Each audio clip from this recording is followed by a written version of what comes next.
Welcome back, you guys. My name is Legit Lee, and today, like I was talking about on my previous episode about my Ender 3, this right here is my cr10, and I believe I finally got it working.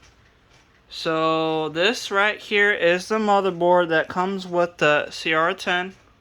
I had to use an Allen key adjustment kit that I got to take off the cover for the power supply and to get to the motherboard. So I had to unscrew over here. You see these flathead screws? These are for the hot end and the heated bed, and for the fan too, I believe. This right here on this side is where you plug in the 12 volts from the power supply. So I plugged that all in, and I got it all connected to the MKS Gen L motherboard. You can see that red light is on. That's to show that there's two MOSFETs that are on. You can see it on the side over here. Those two MOSFETs are for the heated bed and the hot end extruder. So right now I have my USB right here, that blue cord. It's connected to my desktop. I don't know what's going on with my laptop. It wasn't able to upload the firmware or anything, but my desktop's been doing pretty good. That's why I brought everything inside of my room. But you can see here right now the LCD is the full graphics rip wrap discount full graphics LCD, and you can see that it says that the heated bed right there in the corner, that 60 degrees is what it's set for, 60 degrees Celsius for the heated bed. And then the other one is the hot end. That one is set for 240 degrees Celsius to heat up my hot end. And you can see that it's getting up there. It's at 225 now. And I'm running everything off of my laptop, well, my desktop that has Pronter Face on it. And I can't even show you. I was able to plug in. You see those stepper motor drivers? Those are the A49, one A4988 and a DRV. I got 3 DRVs connected for the X, Y, and then one of them is the extruder. For the extruder stepper motor. So I have 3 stepper motors set up. 4 stepper motors set up. X, Y, Z, and the extruder.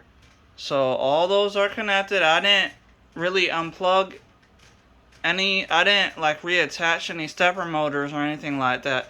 These are all original from the cr10 that it came with. So everything does work for that, and that piece right there, that's my new end stop for the Z-axis that I 3D printed that bracket.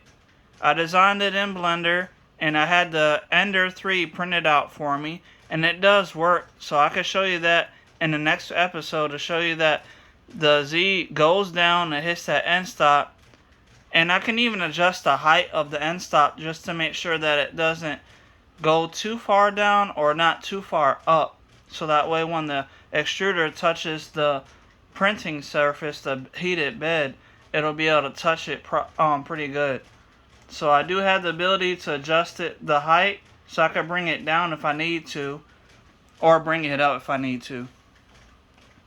And I did print out another like 4 end stop mounts that I designed in Blender, so that way I can make another one for the cr10's X and cr10's Y axis, because those, I tested out the end stops that already came with the cr10, and every time I plug them into the motherboard here, it shows that it's already triggered, like it already has the X carriers touching or something like that. So when I flip around the polarity and everything, it still was doing, it was still showing that it was either triggered or it wasn't even turning on the motherboard. like there was some kind of issue with the end stop wiring. So I have to use my own end stops. So I have one over here. That will be probably for the X. And then I need to get another. I gotta probably fix this one over here. I got an end stop connected right here, but I had to desolder it. I need to resolder this one. This was for the X carriage originally when I first started trying to fix it a long time ago. So I need to take that off and solder this end stop to this end stop, so that way I'll have all three.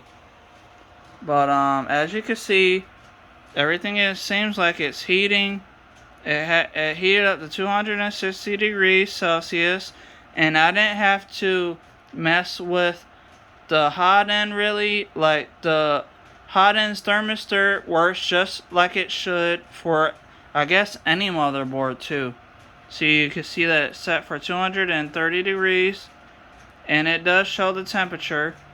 And then the heated bed is set for 60 degrees, and right now it's at 47. And you can see that it's flashing over there for the heat. I think that's the extruder, just to make sure that it shuts off, but it doesn't stay off for too long, because it'll cool down when it's not being used or anything.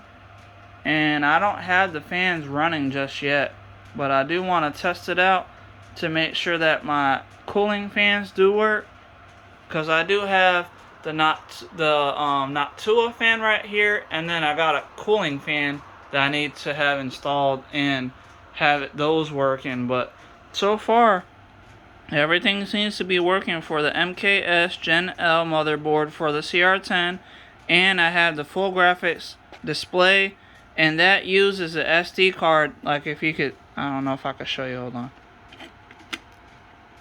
on the side here, that is a SD card, a full regular SD card, not the micro. I mean, it can use a micro if you have the full like attachment, but so that will work for hopefully the cr10 again. And I will be showing you guys, if you want to see another video, the next video of me showing you that I was able to get the machine to properly work again, I will make another video for you guys if you just comment down below. I just don't want to make a video and waste space on my phone or on the internet trying to make a video if you guys aren't going to want to watch it. But I hope you guys liked the video. Please like, share, subscribe down below, and I hope you guys liked the video. I will see you guys in the next one. Goodbye.